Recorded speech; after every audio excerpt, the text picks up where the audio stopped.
Assalamualaikum warahmatullahi wabarakatuh.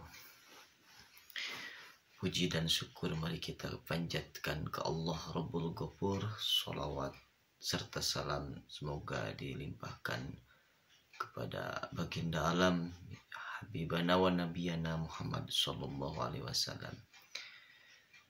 Saudara yang dirahmati Allah, semoga kita senantiasa berada dalam lindungan Allah Subhanahu wa taala dan semoga kita semua mendapatkan rahmat-Nya. Saudara yang saya cintai, kita akan melanjutkan pembahasan sebelumnya, di mana pada video sebelumnya saya pernah membahas atau akan membahas tentang bagaimana cara kita mendapatkan kenikmatan dalam melaksanakan ibadah kepada Allah Subhanahu wa taala, yaitu dengan 7 tahapan atau 7 cara supaya kita bisa menikmati dalam melaksanakan ibadah kita kepada Allah Subhanahu wa taala.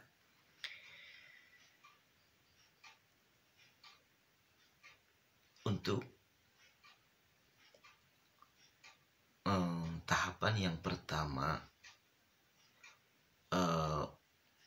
untuk sekedar mengetahui dulu ya, kalau bahasan yang saya bahas ini adalah tentang tasawuf, di mana tasawuf ini cara kita untuk membersihkan diri. Kalau kita udah bisa membersihkan diri kita, maka segala peribadahan kita akan bisa menikmatinya gitu. Dan tasawuf inilah yang menentukan diterima atau tidaknya ibadah kita. Karena pernah saya bilang, karena ilmu itu kan ada 3, yaitu tauhid, fikih, dan tasawuf. Atau dengan kata lain, 1 iman, 2 Islam, 3 ihsan. Ya, kalau iman itu berarti tentang tauhid, kalau Islam itu berarti tentang ilmu fikih, kalau ihsan itu berarti tentang tasawuf. Nah, dalam video saya ini akan terus mengkaji dan membahas tentang tasawuf, supaya kita bisa menikmati ibadah yang kita lakukan, yang kita kerjakan dan kita amalkan selama ini. Karena kebanyakan dari orang-orang atau bahkan mungkin saya sendiri gitu, terkadang kita beribadah kepada Allah tapi diri kita itu tetap aja gitu seperti ini, cara pandang kita seperti ini, terus cara berpikir kita tidak pernah berubah, keimanan kita bahkan semakin lama semakin menurun. Itu karena apa? Karena kita beribadah tidak bertasawuf. Sedangkan dalam sebuah qaul Imam Ghazali, man tafaqqaha wala tasawwafa faqad tafassaqa wa man tasawwafa wala tafaqqaha faqad tajandaka wa man tafaqqaha wa tasawwafa faqad tasaddaqa. Siapa orang yang berpikir tapi tidak bertasawuf, maka dia termasuk orang fasik. Dan barang siapa yang bertasawuf tapi tidak berpikir, maka dia kafir jindik. Dan barang siapa yang berpikir dan bertasawuf, berarti dia orang yang benar. maksud di sini siapa yang berpikir tapi tidak bertasawuf, maka dia adalah orang fasik. Contohnya seperti ini. Dia melaksanakan sholat, dia melakukan ibadah haji, terus dalam setahun sekali dia dalam melaksanakan puasa selama 1 bulan. Tapi selama itu pun dia terus melakukan dosa gitu. Dosa. Berarti dia tidak bertasawuf. Karena apa? Tidak mungkin dalam Al-Quran mengatakan bahwa inna sholata tanha anil fahsya'i wal munkar. Itu kan mengatakan bahwa sesungguhnya sholat itu mencegah dari perbuatan keji dan munkar. Tapi kenapa dari survei yang kita lihat dalam kehidupan sehari-hari, mayoritas Islam pasti melaksanakan ibadah yang 5 itu kalau mampu ya tercapai gitu yang melaksanakan hajinya. Tapi yang 4 pasti udah galib, yaitu udah pasti pada melaksanakan sholat, puasa, dan zakat. Bagi yang mampu juga pasti mengeluarkan.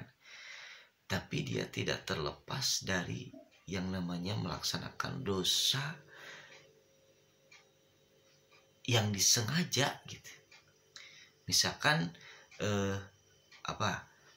misalkan gini, dia suka melaksanakan sholat, tapi dia tidak bisa menjaga lidahnya dari perkataannya yang buruk. Terus dia selalu melaksanakan sholat, tapi dia tidak bisa menjaga kakinya untuk melangkah ke tempat yang tidak diridhoi oleh Allah.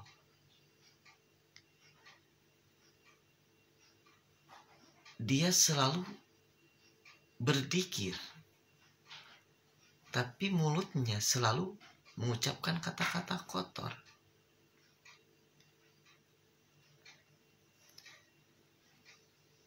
Terus apa lagi?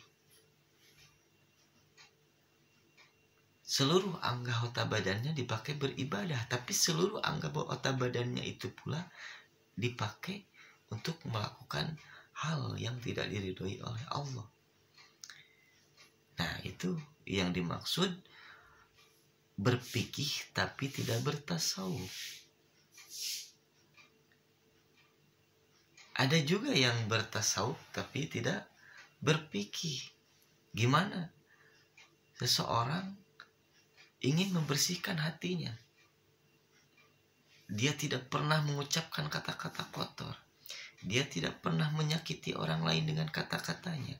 Dia tidak pernah menyakiti orang lain dengan ototnya. Dia tidak pernah melakukan perbuatan yang tidak diridhoi oleh Allah.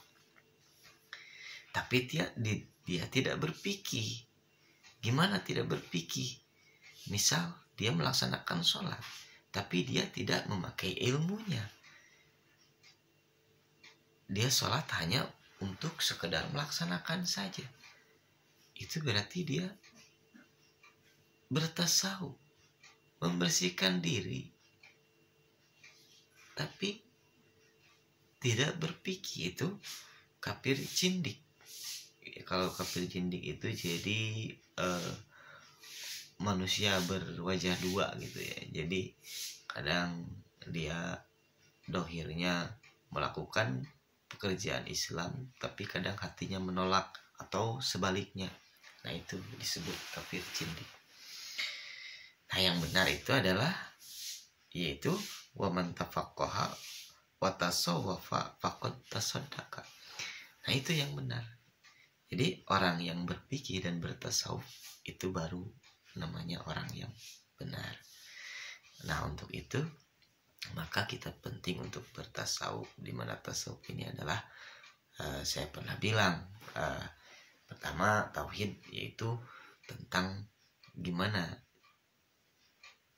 caranya kita beribadah kepada Allah, maka kita harus tahu siapa yang harus kita sembah. Ya, yang kedua fikih. Kita tidak bisa melaksanakan peribadahan kalau kita tidak tahu caranya, maka itu tercantum dalam ilmu fikih. Dan tasawuf itu adalah pembersihan diri supaya kita diterima amal ibadah kita, segala peribadahan kita diterima oleh Allah.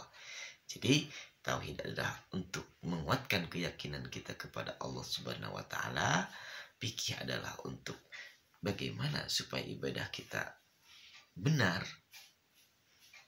menurut Allah Subhanahu wa taala, dan tasawuf adalah bagaimana supaya ibadah kita diterima oleh Allah Subhanahu wa taala. Nah, untuk tahapan yang ke-1 supaya kita bisa mencapai kenikmatan dalam melaksanakan ibadah kepada Allah Subhanahu wa taala, yaitu tahapan pertamanya adalah ilmu dan ma'rifat.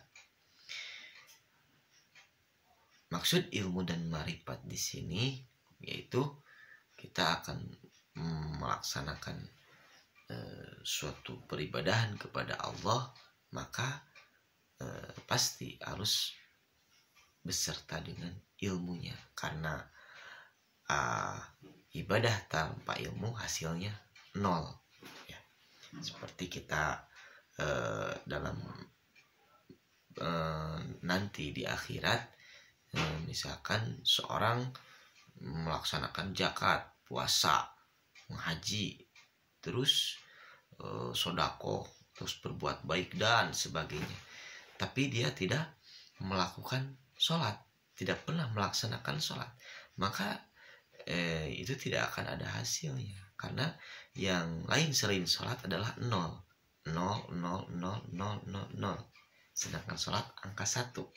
Jadi nolnya banyak terus, tapi angka 1-nya nggak ada, maka tidak akan ada hasilnya, tidak akan ada nilainya. Tapi kalau misalkan kita melaksanakan sholat, tapi yang lain terus dikerjakan, misalkan 1 kita laksanakan sholat, terus kita melaksanakan puasa, jadi 10, tambah lagi zakat, jadi 100, dan seterusnya. Nah, untuk beribadah kepada Allah maka kita harus tahu ilmunya gitu. Jadi ilmu di sini penting, karena hal apapun kita harus disertai dengan ilmu. Yang kedua, nah ini bagian dari yang ke-1 juga, yaitu itu kan saya bilang ilmu dan ma'rifat. Itu tahapan pertama. Apa itu ma'rifat? Ma'rifat itu yaitu mengenal Allah. Mengenal Allah dan membuktikan kepada Allah. Kalau kita udah bisa mengenal Allah, maka insya Allah kita akan bisa menikmati ibadah kita. Terus kita harus membuktikan kepada Allah. Dengan cara apa? Dengan cara membuktikan keimanan kita, yaitu tauhid ya. Yang dimaksud tauhid, kita harus buktikan kita iman kepada Allah. Kenapa kita melaksanakan sholat? Kenapa kita harus mengeluarkan zakat? Kenapa kita harus berpuasa selama 1 bulan di bulan Ramadan? Kenapa bagi yang mampu kita harus berangkat untuk menunaikan ibadah haji? Itu karena kita iman kepada Allah. Nah, kita harus mengukur kualitas iman kita. Kita iman kepada Allah.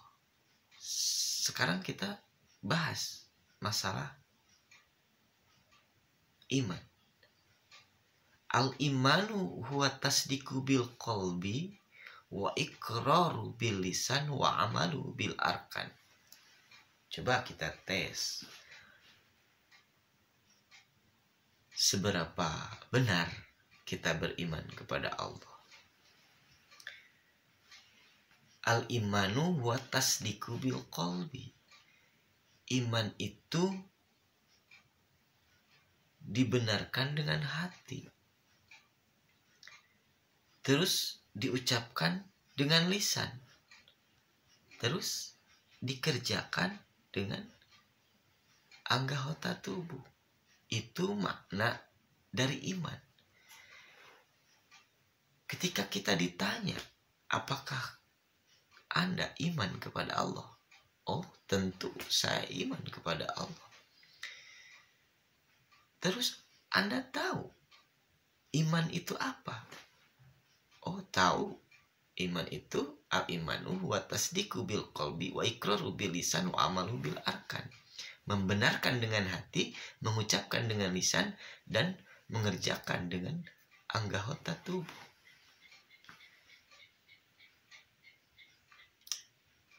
Bahkan kalau kita bertanya kepada semua orang, pasti menjawab iman. Cuman kebanyakan makna iman cukup sampai di lisan saja. Dia membenarkan dengan hati bahwa Allah itu Tuhan yang Maha Esa. Terus dia bisa mampu mengucapkan asyhadu an la ilaha illallah wa asyhadu anna Muhammadar Rasulullah. Tapi dalam pengamalan itu yang berbeda-beda. Ada yang benar-benar dibuktikan, ada yang ditinggalkan, ada yang malas mengerjakan itu. Mungkin dari perbedaan-perbedaannya iman. Dalam iman juga ada pangkat atau martabatnya juga ya. Pertama ada iman taklid. Apa itu iman taklid? Yaitu iman sekadar kita mengikuti orang yang kita imani. Contoh, di suatu kampung ada kiai. Kita bertanya, kenapa kamu iman kepada Allah? Ya, karena kiai saya juga iman kepada Allah. Kenapa kamu sholat? Ya, karena kiai saya juga sholat. Kenapa kamu puasa? Karena kiai saya juga puasa. Ya. Kenapa kamu kencing? Karena kiai saya juga kencing. Ini ke sana. Itu iman taklid. Gimana hukumnya itu? Hukumnya sah. Iman taklid sah, tapi dia berdosa. Kenapa dia dikatakan berdosa? Ya, karena dia tidak berusaha mencari dalil. Tidak bisa dia mencari alasan, tidak mau berpikir. Kenapa saya beriman kepada Allah?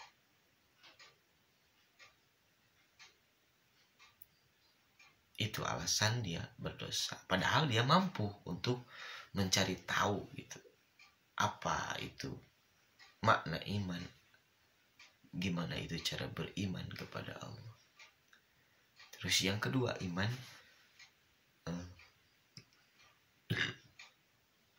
ilmu. Yaitu iman mengetahui bahwa dia itu iman kepada Allah. Dan dia tahu kalau Allah itu zat yang wajib disembah. Karena kita diciptakan untuk beribadah kepada Allah. Wa ma khalaqtul jinna wal insan illa liya'budun. Allah tidaklah menciptakan jin dan manusia kecuali supaya kita beribadah kepada Allah. Nah, kalau iman ilmu, dia berarti udah mencapai ke sana. Dia udah berusaha mencari dalil dan dia udah tahu dalilnya. Apa itu iman?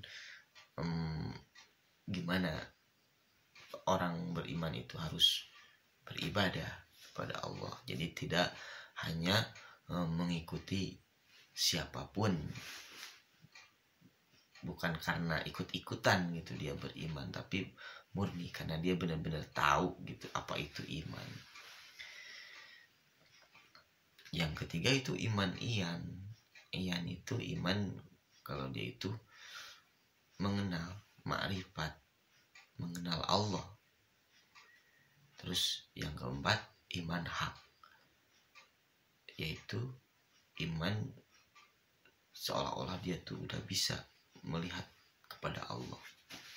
Dan yang kelima yaitu iman hakikat. Kalau iman hakikat itu berat lah. Berarti dia itu udah benar-benar cinta kepada Allah, udah dihalangi dirinya itu dari makhluk. Kalau untuk kita mah tidak akan tercapai ke sana lah.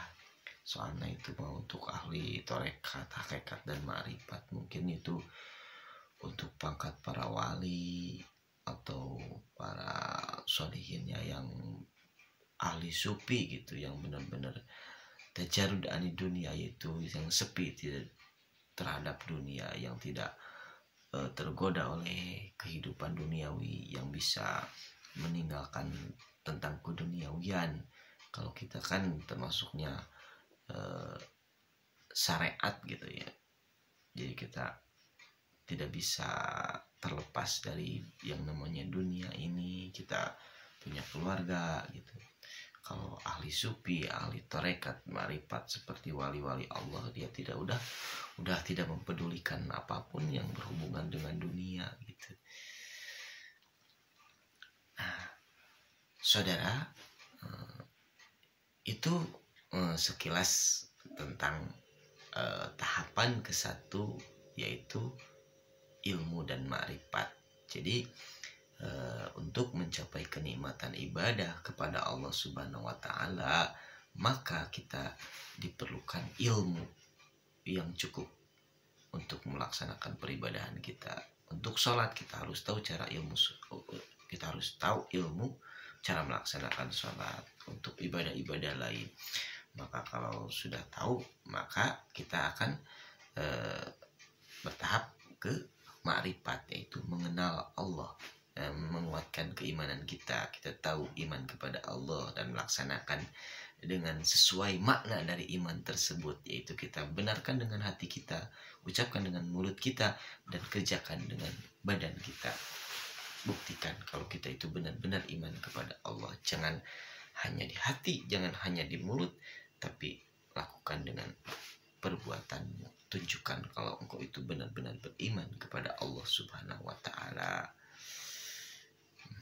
Nah, kalau udah begitu, maka akan timbul, kalau kita udah percaya kepada Allah, udah yakin kepada Allah, maka dalam beribadah pun kita tidak akan berpaling dari Allah. Dalam sholat kita akan tetap tertuju kepada Allah.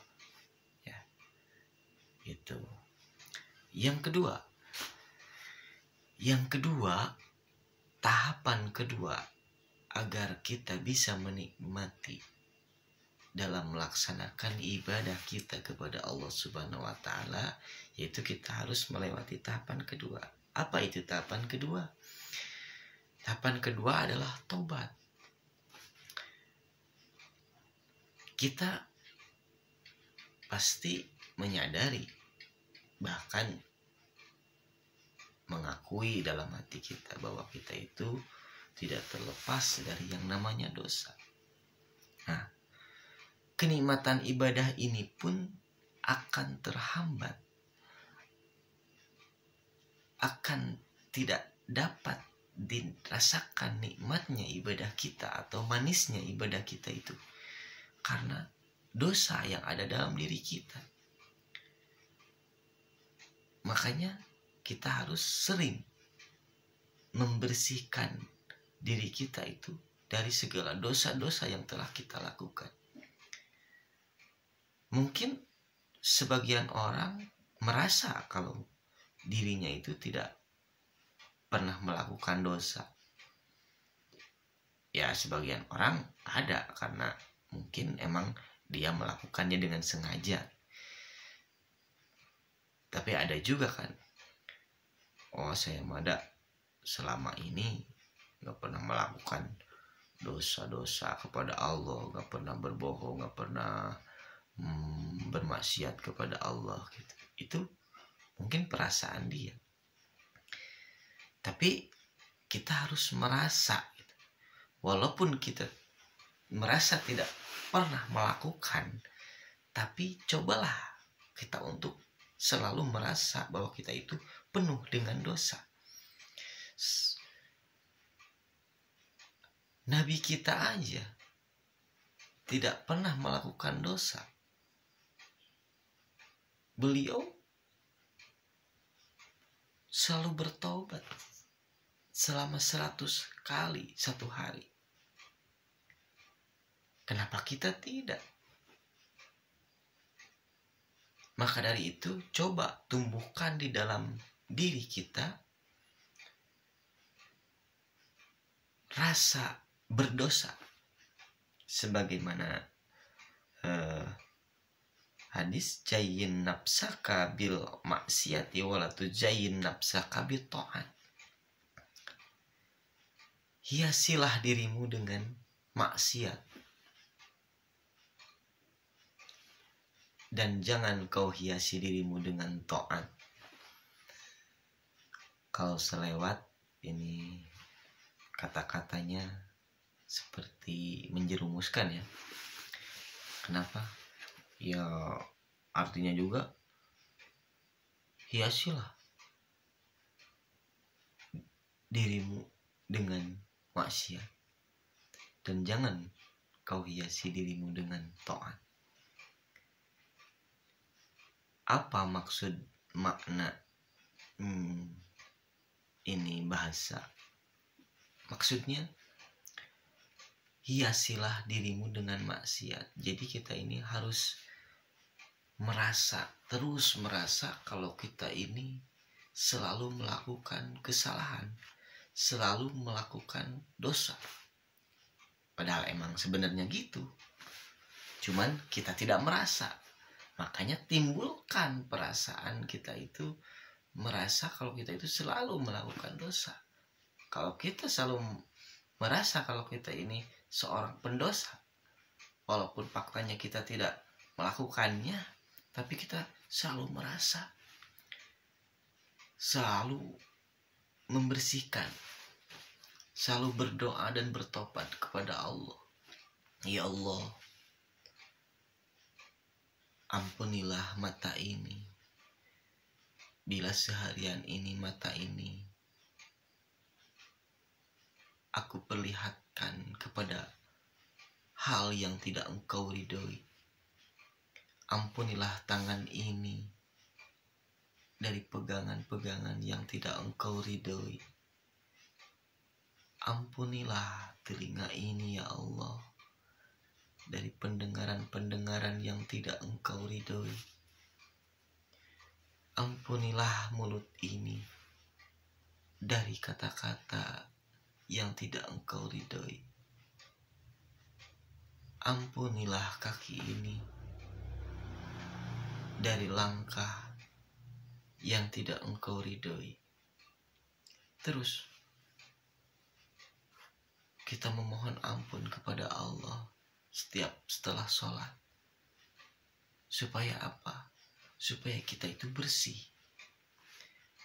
Kalau diri kita itu bersih, jiwa kita itu bersih, hati kita itu bersih, maka akan terasa ringan dalam melaksanakan ibadah. Maka akan terasa nikmat dalam menjalankan ibadah. Terus kalau kita terus sering melakukan tobat, sering kita memperbarui tobat kita. Misal kita sudah sholat subuh, kita memohon ampun kepada Allah. Ya Allah, ampunilah dosa saya dari Isya sampai subuh.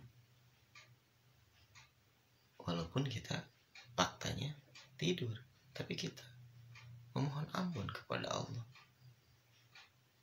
Terus mohon ampun kepada kedua orang tua kita. Terus datang waktu duhur, kita memohon ampun lagi kepada Allah. Ya Allah, ampunilah segala kesalahan-kesalahanku, jiwa dan raga ini, dari perbuatan-perbuatan yang tidak Engkau ridhoi, dari subuh sampai zuhur.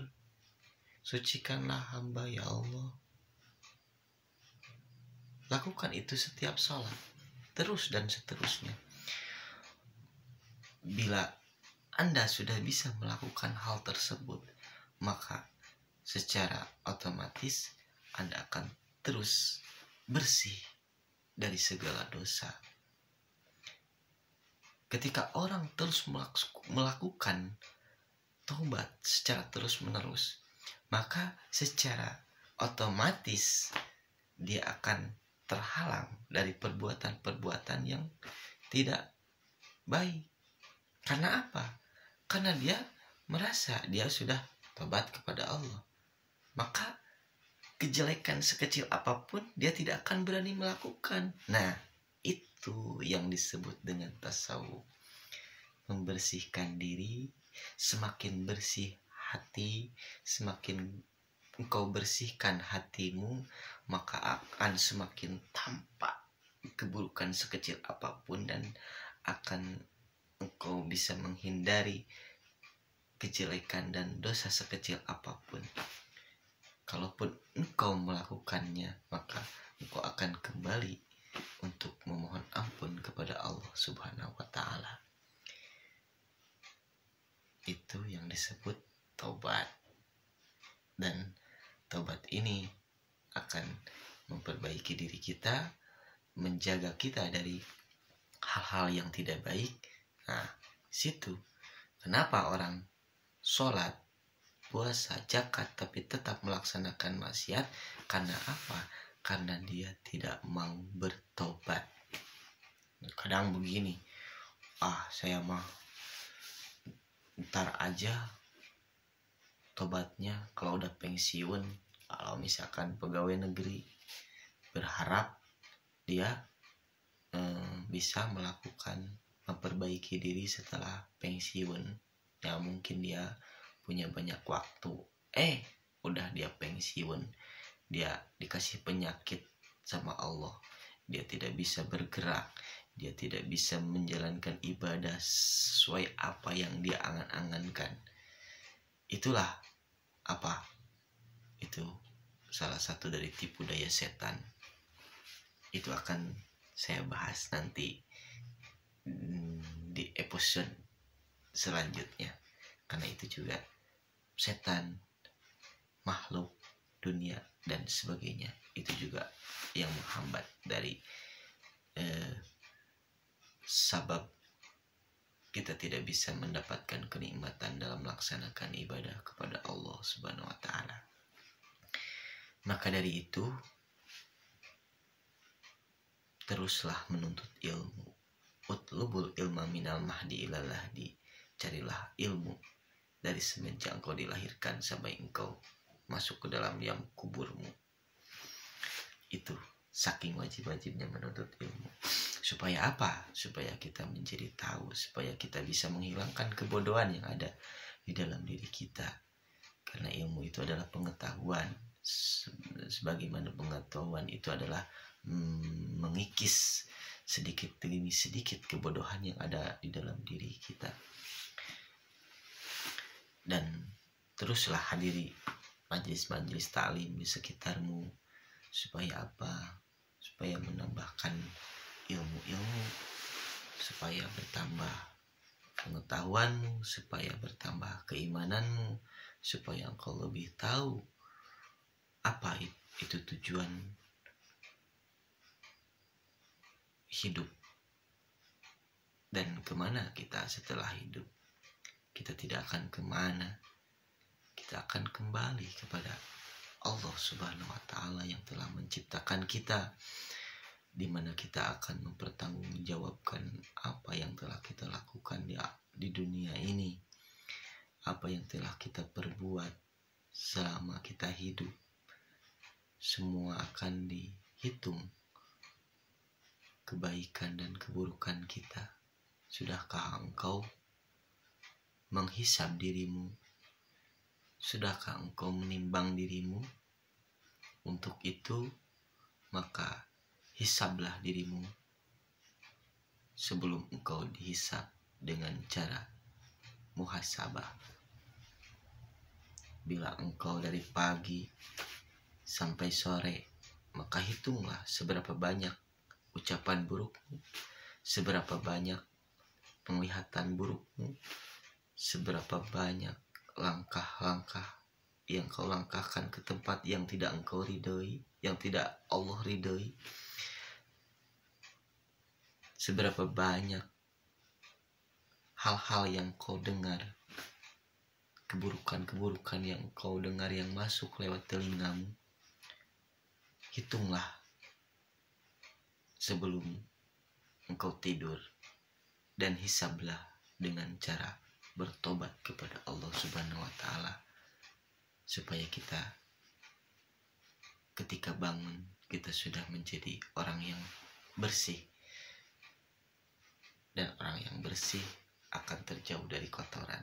Kita akan bisa membedakan mana yang kotor dan mana yang tidak. Kita secara tidak langsung, kalau kita sudah sering melakukan tobat, maka bibir ini yang engkau selalu ucapkan untuk berzikir kepada Allah, maka akan terhenti dan terjaga dari perkataan-perkataan yang tidak diridhoi oleh Allah. Karena engkau selalu mendengar kata-kata dzikir atau sering kau dengarkan kepada ilmu-ilmu Allah, yaitu pengajian atau ayat Al-Quran, maka ketika engkau mendengarkan omongan-omongan yang tidak baik atau perkataan-perkataan yang tidak diridhoi oleh Allah, maka pendengaran ini akan secara otomatis menolak dan engkau akan tidak nyaman untuk berada di situ. Itulah arti dari tasawuf dan hikmah gunanya kita pentingnya bertasawuf. Engkau bisa menjaga matamu dari penglihatan-penglihatan yang tidak engkau ridhoi, kepada yang tidak diridhoi oleh Allah. Karena apa? Karena engkau terus menggunakan matamu untuk melihat hal-hal yang diridhoi oleh Allah, yaitu terus kau pakai untuk membaca Al-Quran, terus engkau pakai untuk mentafakuri kebesaran-kebesaran Allah. Engkau lihat gunung dan engkau tafakuri kebesaran-kebesaran Allah. Engkau melihat laut, engkau bisa mengambil hikmah dan mentafakuri kebesaran dan keagungan Allah dari laut itu sendiri. Gunakanlah matamu, bibirmu, telingamu, tanganmu, dan kakimu untuk selalu berada di jalan yang Allah ridhoi. Maka dari itu, sering-seringlah kita membersihkan diri kita untuk mendekatkan diri kita kepada Allah. Dan insya Allah dengan seringnya kita bertaubat, dengan seringnya kita mendekatkan diri kepada Allah, maka kita akan terhindar dari segala keburukan, dari segala hal perbuatan-perbuatan yang tidak diridhoi oleh Allah. Amin ya Allah ya Rabbal Alamin. Inilah tahapan ke-1 dan kedua yang bisa saya sampaikan. Semoga apa yang saya sampaikan bermanfaat untuk Anda dan khususnya untuk saya pribadi. Untuk video selanjutnya dinanti aja ya. Terus ikuti channel ini, dan untuk beribadah mudah-mudahan untuk yang share video ini mendapatkan pahala ya. Karena bagi setiap orang yang mendengarkan terus melihat video ini, terus dari sekian ribu atau sekian juta orang, ada yang mendengarkan terus ada yang berubah karena mendengarkan video ini atau melihat video ini, terus orang itu berubah, maka siapapun yang berjasa dalam hal ini, maka insya Allah Allah itu maha melihat dan maha mengetahui. Semoga amal ibadah kita diterima oleh Allah Subhanahu wa Ta'ala. Dan jangan lupa belajarlah ikhlas, belajarlah beribadah kepada Allah dengan ikhlas. Janganlah engkau beribadah karena makhluk, atau janganlah engkau beribadah karena selain daripada Allah. Janganlah engkau beribadah karena ingin dipuji oleh makhluk, tapi beribadahlah karena Allah Subhanahu wa Ta'ala, karena yang menerima ibadah kita itu bukanlah makhluk tapi Allah Subhanahu wa Ta'ala. Wabillahi taufik wal hidayah. Assalamualaikum warahmatullahi wabarakatuh.